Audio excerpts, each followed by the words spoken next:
Good afternoon, Whidbey Presbyterian Church. Have we talked about scissors before? I mean, I know I've talked about how terrible scissors are and how knives are way more efficient and versatile, but I want to sing the praises of scissors for a few minutes. Now, you've seen scissors, right? And you've probably even used them on occasion.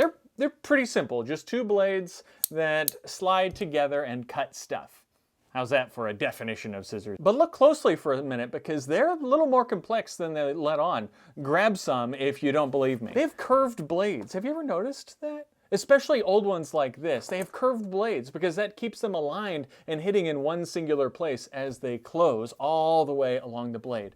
And those blades, they're not sharpened the same as a knife is. They have a single bevel on them. There's a handful of different blade profiles too. Some of them have a steeper angle on one of the blades or sometimes both of the blades for cutting fabric. And then others have very shallow angles. The cheap mass-produced scissors all have a very shallow angle so that they can maintain their edge for much longer. There's some complexity here. But there's another fancy feature of scissors as well that maybe you've never really thought about. They're made in such a way that the blades touch all the way down to the very end. They don't stop short because that would be inefficient and dangerous if it was left open like this. And they don't close further than that because it would also be inefficient and dangerous. And they're engineered in such a way that they close right at the very tip, because they have these little knobs back here on the back. Yeah, it's a subtle engineering trick to put the little knob back here so that it closes properly in the front, and it's all covered by your hand while you're using them. Pretty wild.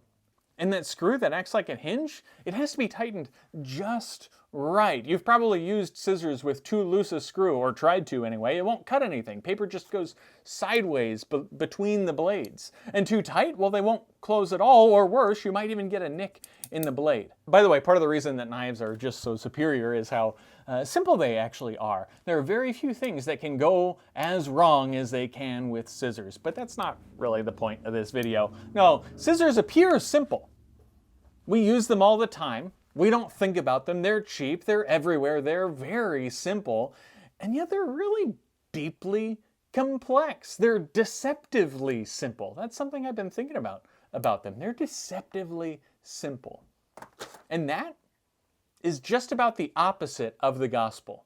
The opposite of how Christ works, the opposite of how God works. We tend to make it super complex. All these big theological words, these big philosophical concepts, all these big rules and regulations, all these rights and wrongs. But when it comes down to it, what's the gospel? It's that God loves you. God loves you even enough to come down into creation to be with you. God loves you enough to walk alongside you every day. God loves you enough to even die for you, enough to lead you forward, enough to draw you close. No matter how complicated you may think you are, no matter how broken you may feel, no matter how tough it all is, God loves you. And so until next time, peace be with you.